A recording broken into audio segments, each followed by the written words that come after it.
Now, with the release of the Nintendo Switch only about a month away, it's leaving a lot of gamers with the bold question, should I buy this console and is it worth the money? So in this video, I'm going to give you guys my thoughts and opinions on the console, but most importantly, I'm going to give you guys the information you need to make a educated decision on whether or not you should buy the console or you should just, avoid completely. Now, the retail price is around $300 or, 230 pounds. I think that's the conversion. And it comes with the actual Nintendo Switch console, which is the tablet, the two Joy-Con remotes. It comes with the dock, it comes with the Joy-Con grip and the Joy-Con straps, and it also comes with an AC adapter and of course the HDMI cable. Now, the biggest question that a lot of consumers are trying to get the answer is, do you think this console, silicone only, worth $300? Like, and whenever I say silicone, I mean just the plastic and the technology in the box. Do you think that's worth 300 bucks? Me personally, no. I don't think it's worth that at all. I think that they're getting a big time profit with this console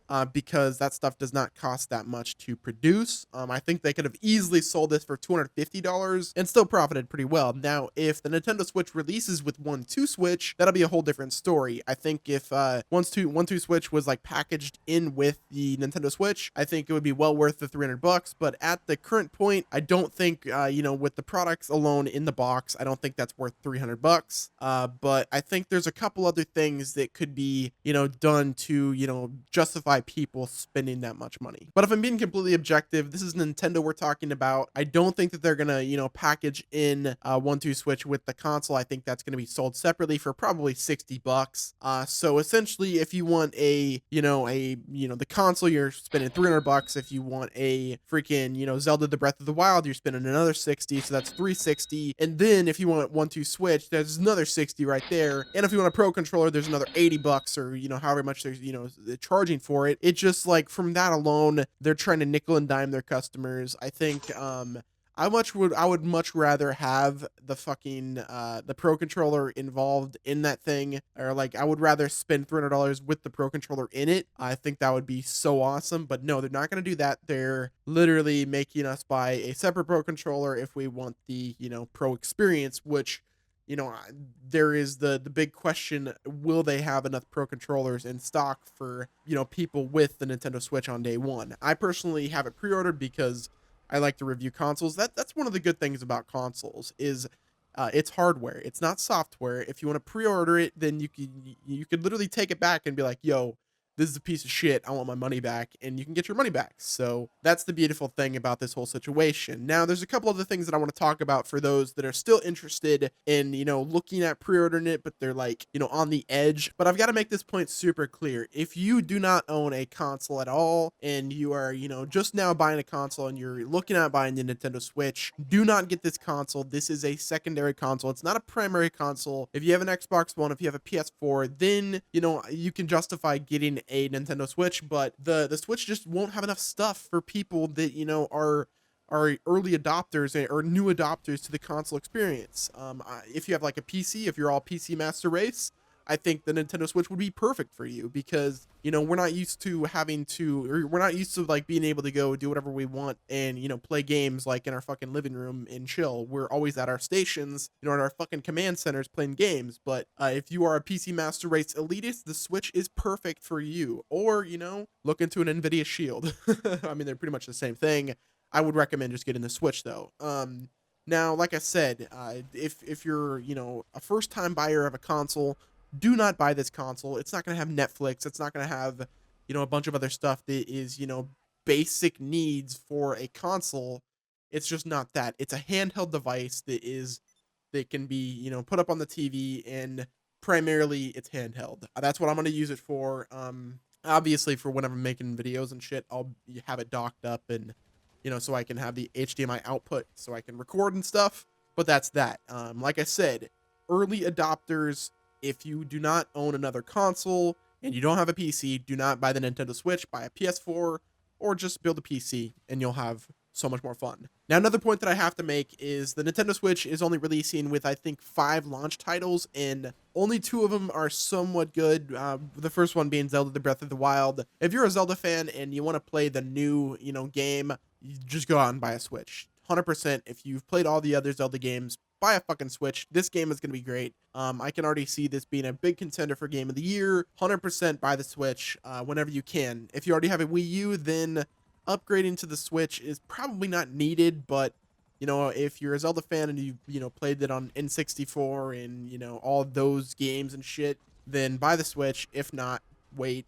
Or if you're a cheap bastard that's on PC Master Race, download CMU and just play Zelda the Breath of the Wild, you know, for free. And then it's going to have 1-2 Switch, which is not the best. I mean, it's a gimmicky type game.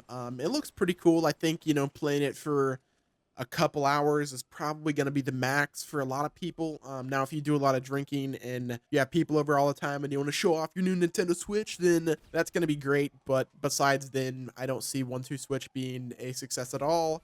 It's definitely not going to be like, you know, Wii Sports was, because Wii Sports what sold, you know, the Wii U. I mean, the Wii, like, that's what brought it into like super stardom, because everybody owned a Wii, because they had the fucking gyro motion controls and there's fucking tennis and bowling and all the fucking stupid shit. But that's what sold the console, and Nintendo had to appeal to that audience because that sold a shitload of consoles. But really, besides those two games, I mean, they say that they're launching with 5, but besides, you know, 1-2 Switch and Breath of the Wild, the rest of the games are just garbage. We're not going to have a good game until probably this summer.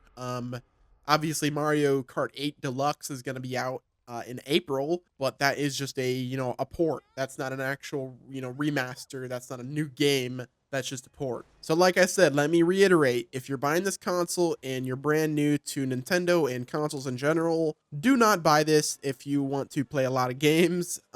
Literally all the console's going to offer on day one is Breath of the Wild, and that's going to be the only game that it offers for a while. But those are just the games that are announced. You know, who knows? E3 is, you know, just right around the corner. Nintendo could be holding off a lot of their launch announcements until then. You know, I've got my fingers crossed. I'm hoping for a new Donkey Kong game that is actually like the Donkey Kong on 64. If I get that plus Mario Odyssey, dude, the fucking hype is real. Yeah, I mean, that's another selling point for them during the holiday season of this year is Mario Odyssey. I mean, it's the new, you know, open world Mario game, the first one since Mario 64, and I just can't fucking wait. It's gonna be great. Now, if you were big into like importing games for like the Wii U and the Wii, then have no fear. Region locking is officially gone.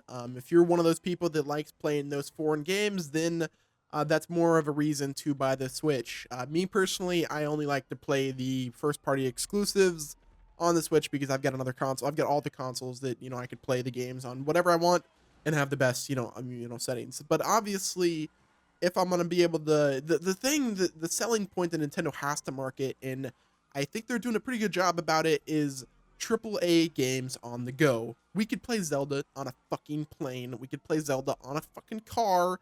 We could play it in the park. We could play it after class. We could play it everywhere. That's where they've got to market. Imagine playing like the new Red Dead Redemption. You know, obviously it's going to be like the 360 version, but have it on the go. Wherever the hell you want, you could play it. Now, I think if Nintendo keeps marketing like the way that they've been doing, I think that could be a huge selling point, and it could, you know, mean the success for Nintendo Switch. Now, another thing you got to look at is the third-party developers.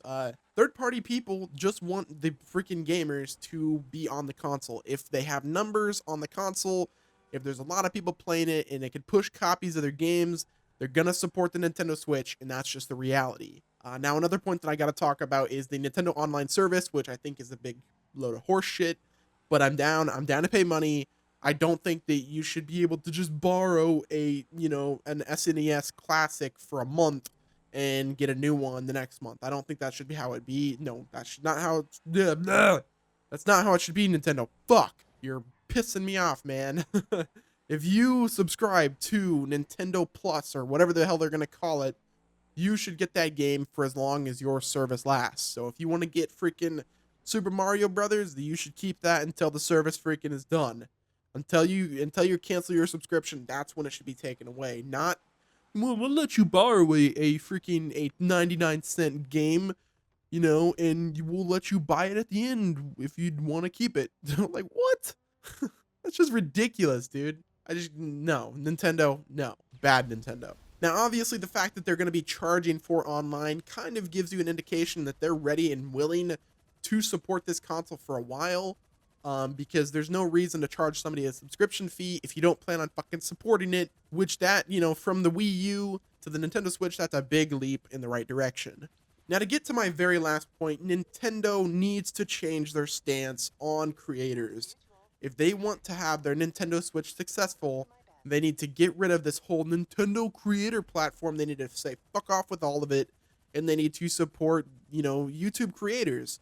There's a reason that Minecraft is one of the most selling games of all time, and that is because of creators. If there was no Machinima Respawn, if there was no freaking, Machinima, and if there was no PewDiePie, and if there was no freaking, all these big YouTubers, no freaking CNanners, there would be no Minecraft. Minecraft would not be as big as it is today. And that's what Nintendo needs to see. This is free fucking marketing, and they need to tap into that. That right there will push consoles. People will buy a console that PewDiePie plays on. If PewDiePie is playing the Zelda Breath of the Wild, people will go out and buy a Nintendo Switch so they could be like PewDiePie. That's just the reality, and that's what Nintendo needs to change their stance on. There's no 50-50 with this bullshit. It's free fucking advertising. It's free marketing.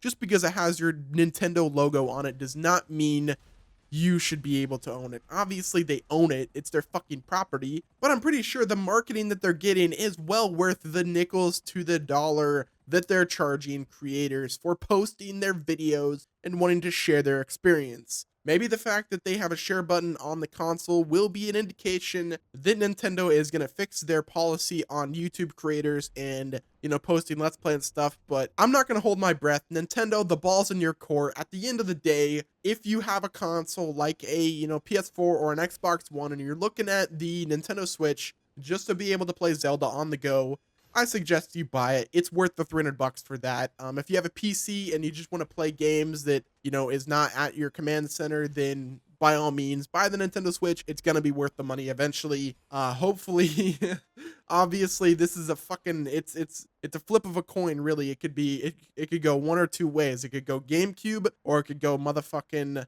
Wii U. But that's all for this video, guys. Let me know if you're going to be picking up the Nintendo Switch with all the information that I'm trying to help give you. That would be very much appreciated if you'd let me know. Also, like the video and subscribe to the channel if you're new. Thanks again for watching. Until next time, it's been your boy Nemo, and I'm out. Peace.